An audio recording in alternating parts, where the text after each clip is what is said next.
मी आदेश बांदेकर आपल्या सगळ्यांचं मनापासून स्वागत करतो. या होम मिनिस्टरच्या प्रवासात एक काळ असा आला होता की काही क्षणांसाठी मला विश्रांती घ्यावी लागली होती आणि मग त्यानंतर पुन्हा येत असताना तो नवा प्रोमो सज्ज झाला. तो ज्यांच्या संकल्पनेतून सज्ज झाला अशा दिग्दर्शक, निर्माते, लेखक आणि जाहिरात क्षेत्रामध्ये ज्यांनी स्वतःचा ठसा उमटवलेला आहे अशा रवी जाधव यांना आज आपण भेटणार तर आहोतच, पण त्याचबरोबर मेघना वहिनी यांना आज अनेक प्रश्न विचारून आणि त्या प्रश्नांची उत्तरं शोधण्याचा आज आपण प्रयत्न करणार आहोत. तेव्हा चला सुरुवात करूया आजच्या गप्पांना. घ्या उखाणा. दिवाळ सणाच्या सणाला लागली होम मिनिस्टरची जोड. रवींद्रचं नाव घेते, करून सर्वांचं तोंड गोड. काय सांगताय? अरे वा वा.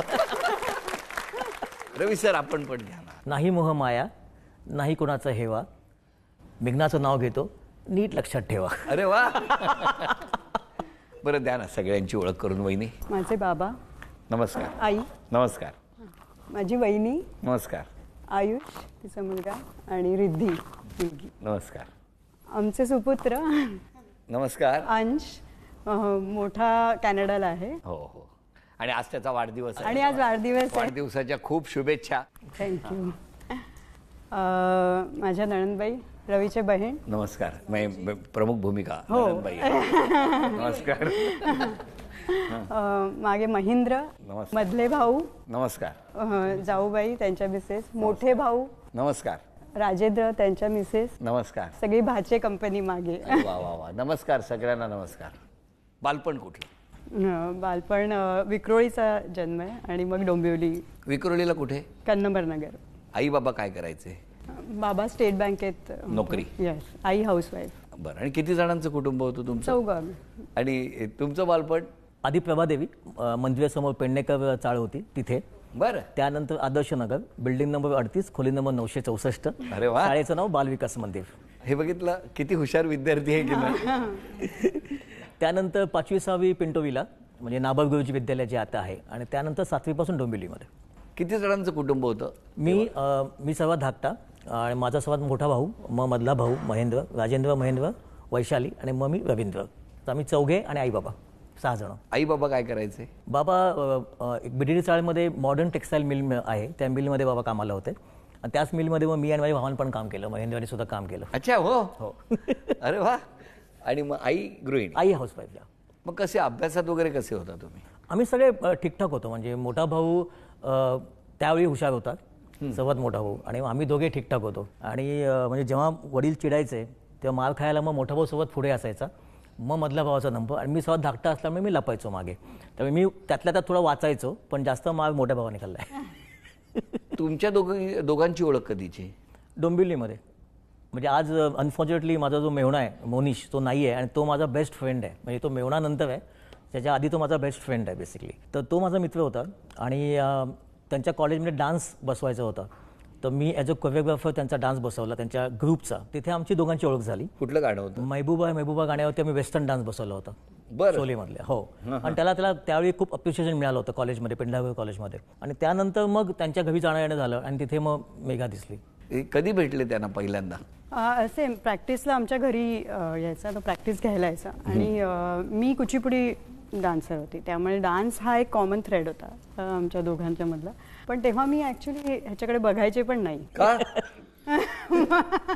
रवी असं बारीक, असे मोठे कुरे केस, म्हणजे गोऱ्या रंगाचा दगडू, अगदी त्याचा स्लिपर विपर घालून असायचा. तर मला असं वाटायचं काय आहे.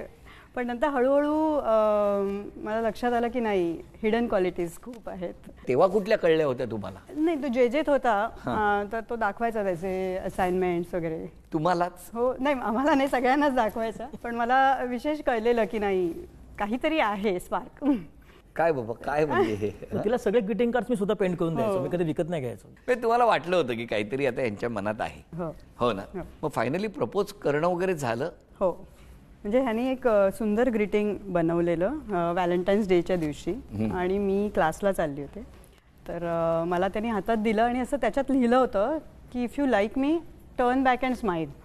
तर मी काय टर्न बॅक केलं नाही, आणि मी सरळ निघून गेले. आणि मग काय निघून गेली. मग 15 दिवस मी असंच देवदास.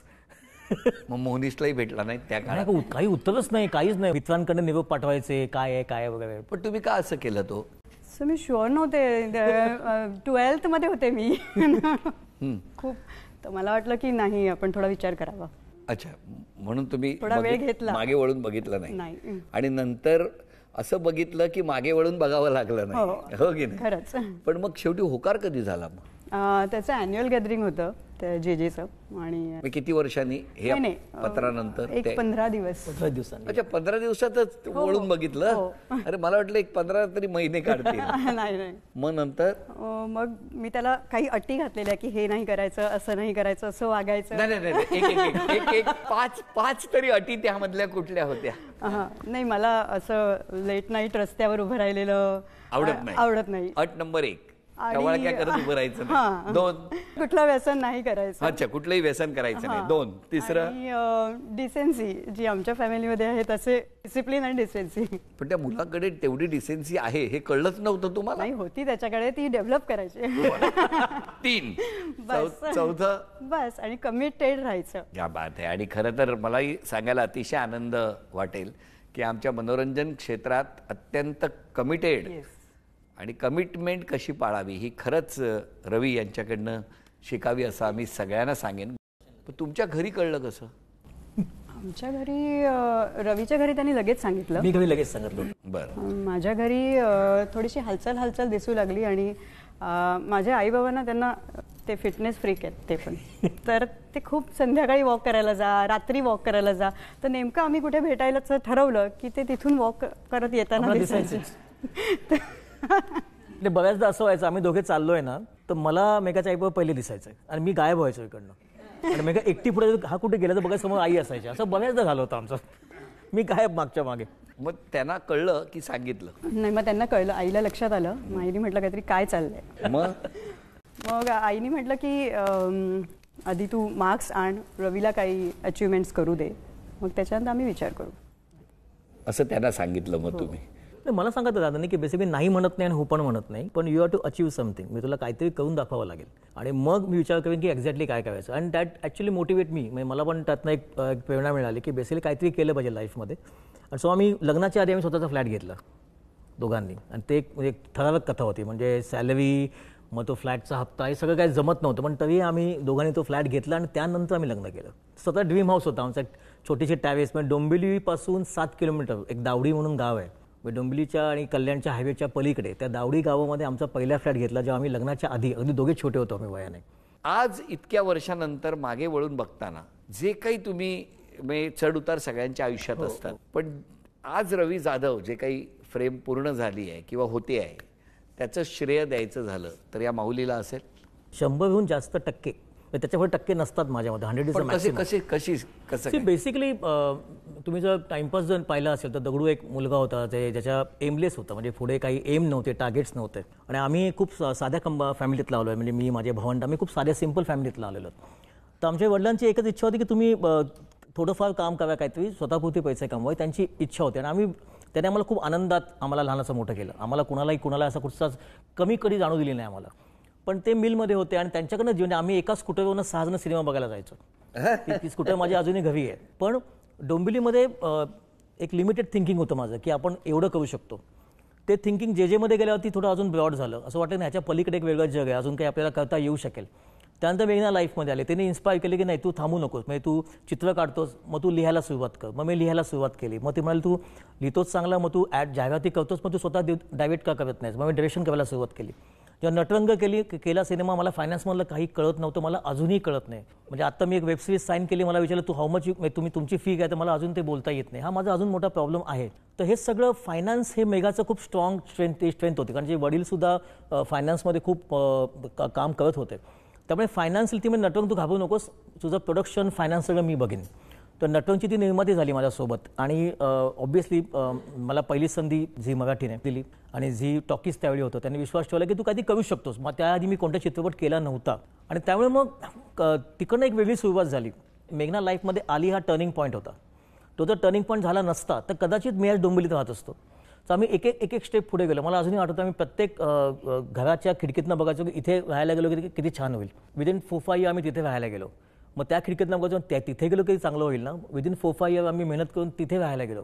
तर असं करता करता आम्ही देवाच्या दयेने जो काय प्रवास आहे तो अजून तरी मला वाटतं फुलफिल आहे. मी म्हणत नाही की तो अजून बेस्ट आहे, अजून बेस्ट यायचं आहे, पण आतापर्यंत जो आहे तो आय थिंक सॅटिस्फॅक्टरी आहे. किती मस्त, कसं वाटतंय? खूप बरं वाटतंय, भरून आलंय मला इनफॅक्ट. ॲक्च्युली मी असं थोडं फ्लॅशबॅकमध्ये गेलेले की खरंच म्हणजे आम्ही असं आमचं जे 8 वर्षाचं कोर्टशिप होतं त्याच्यात पण आम्ही असं जसे रोमॅन्टिक कपल्स मे बी गार्डनमध्ये बसून बोलत भिलत असेल असं आम्ही मला तरी नाही आठवत आम्ही काही केलं.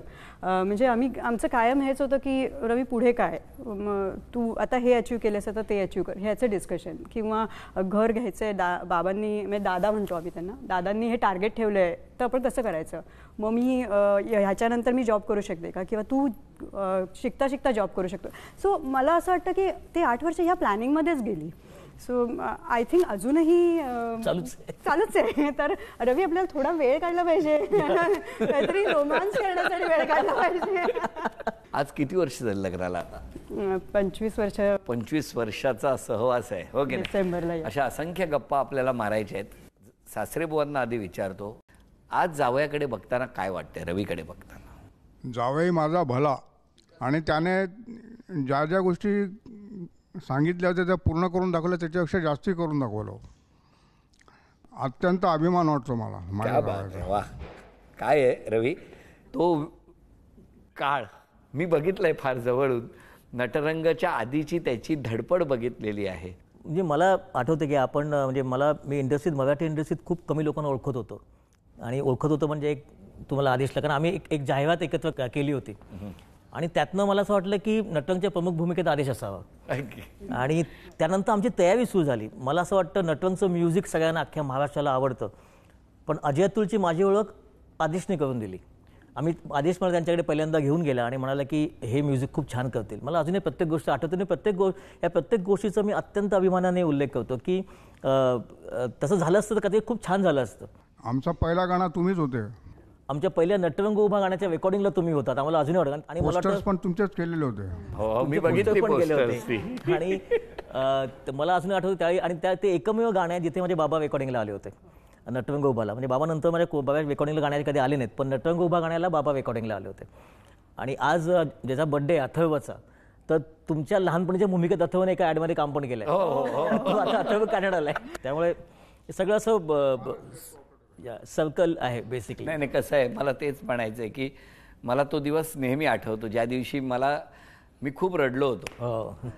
कारण त्या प्रोजेक्टवरती इतकं काम केलं होतं. आज हे खरं तर बऱ्याच जणांसाठी खूप इन्फॉर्मेशन वेगळी आहे, माहीत नाही, कारण आम्ही दोघांनी त्या विषयावर कधी बोलायचं नाही असं ठरवलं होतं. कारण ठीक आहे ना, ती घटना असते. आणि 2000 माझ्या मते 8 म्हणजे होम मिनिस्टर असं पीकला होतं, सगळं ठरलं होतं, पोस्टर्स सुद्धा रेडी झाली होती.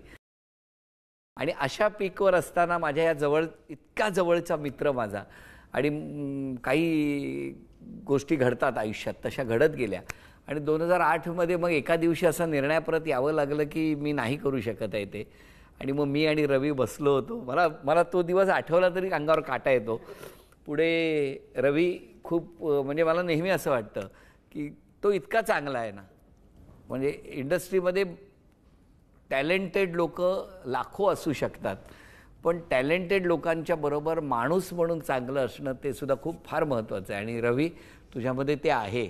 नटरंगच्या वेळेला खूप मोठं स्वप्न बघितलं, आणि ते स्वप्न नुसतंच बघितलं नाही, तर अशी कुठलीही तयारी मी बघितली नाही आहे की एका जाहिरात क्षेत्रातून येऊन चित्रपट करायचा, पण करत असताना चित्रपटाच्या स्क्रिप्टच्या समोर त्या चित्रपटात काय काय होणार आहे शेवटपर्यंत याचं डिटेलिंग हे आधी होतं, नंतर सगळं घडत गेलं. इतकं बारकाई, इतका ध्यास.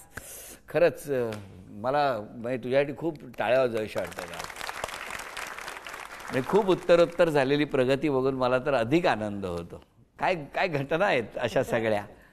मेहनत केली त्यांनी, त्याचं यश येत गेलंय. अजूनही ते खूप मेहनत करत आहे, असंच त्यांना यश. पण तेव्हा जेव्हा लव्ह मॅरेज वगैरे असं जेव्हा ऐकलं तेव्हा टेन्शन आलं असेल ना? हो, थोडं टेन्शन आलं. आणि एवढंच सांगितलं तुम्ही मला की सांगून कर, कुठेही असं लपवून छपून नका, तुम्ही मोकळ्या याच्यात राहा. आमची तुम्हाला 7 आहे, पण सांगून करा. ते नया है वह वगैरे सगळं डोंबिवलीतच मिळालेलं दिसतं. सगळे 5 डोंबिवली. हां हो. आणि यायचं ना मोनिशकडे त्या वेळेला. मग पण मोहनीश सध्या कुठे आहे? ऍक्च्युली तो येणार होता, पण नाही, पण एक सांगतो ना, मोहनीश काय म्हणतायत तुमच्या दोघांबद्दल ते ऐकूया ना. रवीने ज्या वेळेला प्रपोज केलं मेघाला, अँड आय वॉज वरीड की हे कसं पुढे होईल वगैरे. रवीने त्याच वेळेला मला ॲश्युरन्स दिलं की I will take care of your sister, you don't have to worry. आणि आज मला हे सांगताना खूप आनंद होतोय की जे त्याने ॲश्युरन्स दिलं होतं त्यावेळेला, तर आज प्रूव्ह करून दाखवलं. And they happily married couple till date. All the best तुमच्या फ्युचर जर्नीसाठी, professionally as well as personally. Thank you. वा वा, धन्यवाद मोहनीश, तुम्हाला खूप शुभेच्छा.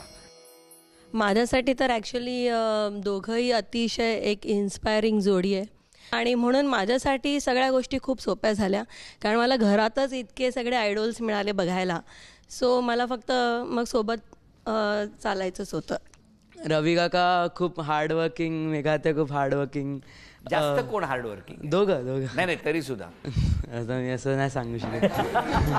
म्हणजे ना, प्रत्येकाचा स्वभाव असतो. पटकन काही जणांना राग येतो, काही जण थोडं उशिरा रागावतात. पटकन रागावणं ह्या दोघांपैकी कोणाकडे आहे? रवी काका थोडे चिडतात. त्यांना म्हणतात खरं बोलणारा मुलगा. कळलं तुला? नाही बट दोघं खूप जॉली पण आहेत, खूप मस्त आता नको बाजू घेऊ, कळलं आम्हाला.